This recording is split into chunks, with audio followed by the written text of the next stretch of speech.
Today we're doing a strategic breakdown of a book that gets right to the heart of the single biggest reason new businesses fail. It's called Traction by Gabriel Weinberg and Justin Mars. Now, this is not just another list of marketing hacks. It's a complete framework for growth. It's a playbook designed to answer the most critical question any new business has to face. So let's get into the strategy. So the book kicks off with the most fundamental question there is in business. And the answer it gives, well, it's often the opposite of what most passionate founders think, especially when they're so laser-focused on building that perfect product. You know, the common wisdom is that companies go under because their product just wasn't good enough. But the authors argue, and honestly, the data backs this up, that most failures come from one thing: a failure to get traction. They build something amazing, they launch it, and nobody shows up. Pretty soon, the money runs out. See, the hard part isn't building it anymore. It's getting people to actually use it. And look, this isn't just a founder's blind spot. This quote from Mark Andreessen shows you that top-tier investors see this all the time. It's the #1 reason they pass on companies they'd otherwise love to fund. Why? Because a great product with no plan to get it into people's hands is just a massive risk. So to fix this, the book's first and most important idea is a huge shift in how you think about your most precious resource: your time.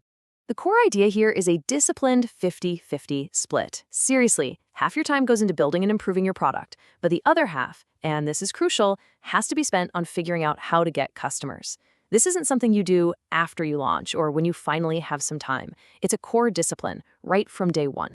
And this really shines a light on what usually happens, doesn't it? The default setting, especially for people who love building things, is to spend almost all their energy coding, designing, and perfecting features.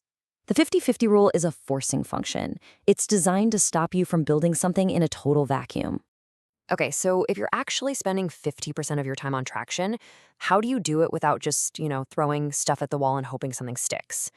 The book's answer isn't to just do more marketing. It's to install a system. And that system is called the Bullseye Framework. And here it is. The power of the Bullseye Framework isn't that it's going to show you some secret magic channel. Its power is that it gives you a repeatable method to figure out what actually works for your business with your customers. It's about turning customer acquisition from a total gamble into a science. The process itself is really straightforward. First, you brainstorm ideas for all 19 channels they list in the book. This forces you to think outside your comfort zone. Then you rank them, picking out the 3 to 5 that seem most promising. Step 3 is where it gets real. You run small, cheap experiments to get actual data. Are the numbers moving in the right direction, even a little? And finally, and this is where the discipline really kicks in, you pick the single best channel from your tests, and you go all in. You pour all your resources into it until it's maxed out.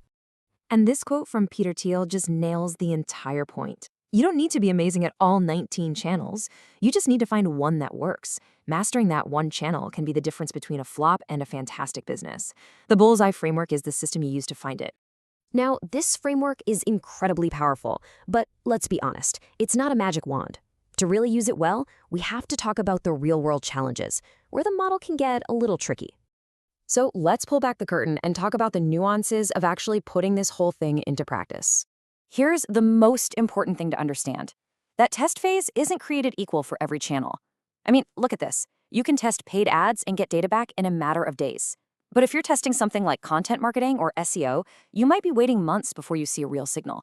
Same goes for business development. The sales cycles can be so long, you won't know if it's working for a while. So this leads to a few potential traps. First, because the framework pushes for quick, cheap tests, it can naturally make you lean towards things like paid ads, while ignoring long-term strategic channels like SEO. Second, the idea of an inexpensive test is totally relative. What's cheap for a VC-backed company might be impossible for a bootstrapped one. And finally, if you're already an experienced marketer, a lot of this might just feel like a very formal way of doing what you already do by instinct. So with all that said, what's the final call on traction? Who should have this book on their desk? From me, this book is absolutely essential for anyone at the start of their journey. If you're an early-stage founder who needs a system, a marketer just starting a new role, or part of any team that you know is stuck in that product-obsessed mindset, this is your guide. It gives you the structure you need to break that cycle. And that really is the ultimate takeaway here. You can find lists of marketing ideas all over the internet. The real strategic gold in this book is the operational framework it gives you. It's about installing two core ideas into your company's DNA: the 50-50 mindset to make sure you're actually prioritizing growth, and the bullseye framework to build a repeatable engine for growth through testing and focus. So I'll just leave you with this one question to think about. The framework forces you to consider every channel, not just the ones you're comfortable with. So, what's the one channel you've been putting off that might just be the one that changes everything for you? If you're interested, you can find a link to the book Traction in the description below. And hey, don't forget to subscribe to this channel for more deep dives like this one. We'll see you in the next one.